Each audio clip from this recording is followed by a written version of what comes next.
और सीधे चलते हैं मुंबई, जहां पे हमारे साथ अनिल देशमुख जो है गृह मंत्री हैं महाराष्ट्र के, वो जुड़ गए हमारे साथ। आपका बहुत बहुत शुक्रिया सर एनडीटीवी से बातचीत करने के लिए। सबसे पहले आपसे जानना चाहूंगा, नया साल आने वाला है, क्या क्या तैयारियां आप लोगों ने की है? नमस्कार, धन्यवाद। ऐसा है कि हमारे मुंबई में या महाराष्ट्र में भी नया साल अभी आपको पता है कि 2 दिन में आने वाला है। उसके लिए जो भी रेस्टोरेंट्स है, बार है, पब्स है, उसके ऊपर हमने पाबंदी रखी है कि 11 बजे तक ही ये एस्टेब्लिशमेंट चालू रह सकते हैं। लेकिन किसी को बाहर में जाना है उसके ऊपर कोई पाबंदी नहीं है, लेकिन जमावबंदी 5 के ऊपर कोई भी आदमी इकट्ठा लोग नहीं आ सकते। लेकिन किसी दवाई लेने जाना है या किसी दोस्त के यहाँ जाना है 11 बजे के बाद में, तो उसके ऊपर पाबंदी नहीं है। सिर्फ 11 बजे के बाद में इकट्ठा शहर में जमने की ओर पाबंदी है। और नया साल आपको पता है कि हर साल बड़े जोरों शोरों से लोग मनाते हैं, लेकिन इस साल कोरोना की वजह से थोड़ा रिस्ट्रिक्शन जरूर है। और बहुत अच्छी तरीके से लोग अभी तक जैसे लोगों ने सहकार्य किया उसी प्रकार का सहयोग लोगों से मिलेगा। तो इसका नाम दिया जा रहा है, नाइट कर्फ्यू लगा दिया है आपने, लेकिन आप कह रहे हैं कि इंडिविजुअल कोई जाना चाहे तो जा सकता है। ये पाबंदी 5 या उससे अधिक लोगों के लिए है, वो एक जगह इकट्ठा नहीं हो सकते। लेकिन क्या कोई 11 बजे के बाद कोई पब वगैरह तो नहीं खुला हुआ है? या किसी के नहीं, कोई पब या रेस्टोरेंट या कोई बार 11 बजे के बाद में नहीं खुला रहेगा। हाँ, लेकिन किसको घर में किसी को बुला के छोटी पार्टी देना है तो घर में प्रोग्राम कर सकते हैं, लेकिन बाहर में इकट्ठा नहीं जमा हो सकते। इस प्रकार की हमने पाबंदी लगाई है। तो ये पाबंदी कब तक आप इसको रिव्यू करेंगे? न्यू ईयर बीतने के बाद क्या पाबंदी हट सकती है या फिर ये आगे भी चलता रहेगा? ऐसा बहुत लोगों ने जानना चाहा है। नहीं, नए साल के बाद में ये 5 तारीख तक हमने लगाई है, उसके बाद में इसको रिलैक्स करेंगे।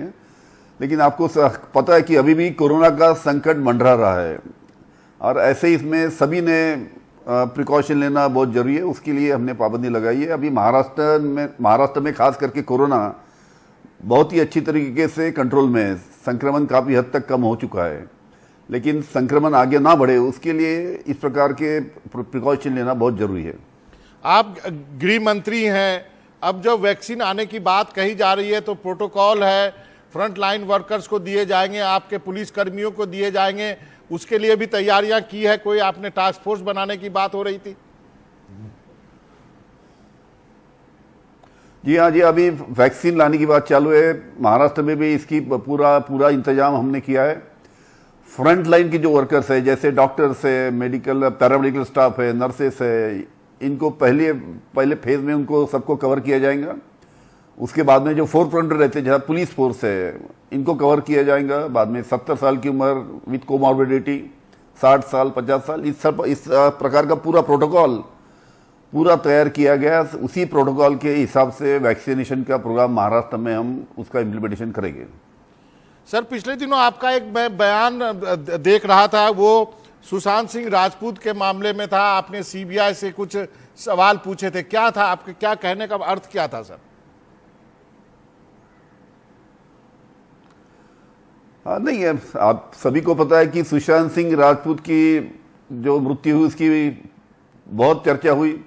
करीबन 3-4 महीने उसकी लगातार उसकी चर्चा चालू थी। मुंबई पुलिस जो है बहुत अच्छी तरीके से, बहुत ही प्रोफेशनल तरीके से उसका पूरा इन्वेस्टिगेशन कर रही थी और अच्छा इन्वेस्टिगेशन हमारा मुंबई पुलिस का चालू था। एकाएक केंद्र शासन ने सीबीआई को इंक्वायरी दिया। अभी सीबीआई को इंक्वायरी देने के बाद में करीबन अभी 4 महीना हो गया है। सीबीआई के पास में इंक्वायरी 4-5 महीना हो गया है, लेकिन अभी तक सीबीआई के इन्वेस्टिगेशन का जो रिपोर्ट है उन्होंने रिवील नहीं किया। लोगों की मांग है, लोग भी एज ए गृह मंत्री मुझसे पूछते हैं कि आखिर में सुशांत सिंह की हत्या हुई या आत्महत्या।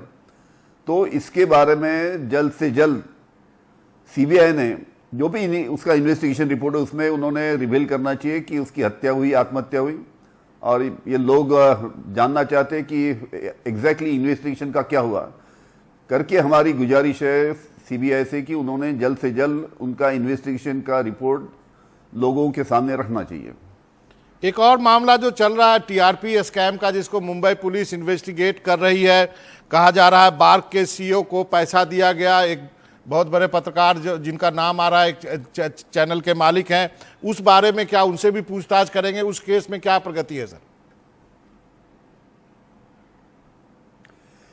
ये टीआरपी के केस के बारे में, जिसका रिपब्लिक चैनल का जो नाम उसमें आ रहा है, उसके बारे में डिटेल में इंक्वायरी चालू है और बहुत अच्छी तरीके से इन्वेस्टिगेशन चालू है। जो इसमें बार्क के कुछ लोगों को भी उसमें उनके ऊपर भी कार्रवाई हुई है और इसका इन्वेस्टिगेशन जो चालू, जो नाम आगे आएंगे उसके ऊपर सख्ती से कार्रवाई होगी, किसी को भी बख्शा नहीं जाएगा। सर एक दो सवाल छोटे छोटे हैं।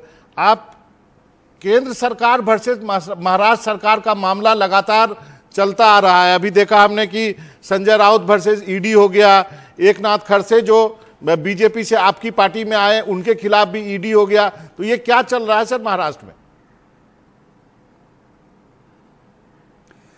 कैसा है, इस प्रकार की घिनौनी राजनीति, इस प्रकार की ओछी राजनीति इसके पहले कभी हुई नहीं है और इसके पहले इस प्रकार का राजकारण के लिए, पॉलिटिक्स के लिए किसी को जबरन उसके पीछे ईडी लगाना या इस प्रकार की राजनीति कभी महाराष्ट्र में या बाहर में कभी हुई नहीं है। और इसीलिए बीच में जो सीबीआई का जो मामला था, बीच में सीबीआई की तरफ से भी इसी प्रकार के कुछ केसेस दायर होते थे और उसका इन्वेस्टिगेशन चलता था। अभी उसके ऊपर हमने पाबंदी लगा दी है। अभी सीबीआई के बारे में जब तक गवर्नमेंट ऑफ महाराष्ट्र परमिशन नहीं देंगी तब तक सीबीआई महाराष्ट्र में किसी केस के बारे में भी इन्वेस्टिगेशन नहीं कर सकती। उसी प्रकार ईडी क्या जो है, जैसा मैंने बताया कि इस प्रकार का राजकारण के लिए, पॉलिटिक्स के लिए, मतलब भारतीय जनता पार्टी के खिलाफ में कोई बोलता है या भारतीय जनता पार्टी के उनके पॉलिसीज के खिलाफ में कोई बोलता है, तो ऐसे आदमी के पीछे ईडी लगाना ये सरासर गलत चीज है। इस प्रकार की राजनीति महाराष्ट्र में और भारत में कभी देखी नहीं गई। एक अंतिम का सवाल है सर, पवार साहब को यूपीए चेयरमैन बनाने की बात शिवसेना ने कही है, एनसीपी क्या चाहती है? देखिए, ये तो ऐसा है कि जो यूपीए के जो सीनियर मेंबरान हैं उनसे चर्चा होंगी, वही उसके बारे में बताएंगे। एज ए होम मिनिस्टर मैं इसके बारे में कमेंट करना उचित नहीं है। एनसीपी नेता के रूप में तो कमेंट कर सकते हैं सर। नहीं, ऐसा है कि वरिष्ठ नेता, सभी पार्टी के वरिष्ठ नेता इकट्ठा बैठ के इसके बारे में निर्णय लेंगे और ऐसा कुछ होता है तो हमको खुशी होगी उसके बारे में, पर इसका निर्णय तो आखिर में सब वरिष्ठ नेता, सभी पार्टी के वरिष्ठ नेता इकट्ठा के लेंगे। जी, आपने सही कहा। कई बार जो चीज नहीं बोला जाता है फिर भी लोग समझ जाते हैं कि क्या कहा जा रहा है। आपका बहुत बहुत शुक्रिया देशमुख साहब, आपने वक्त निकाला हमसे बातचीत करने के लिए। आपका बहुत बहुत धन्यवाद।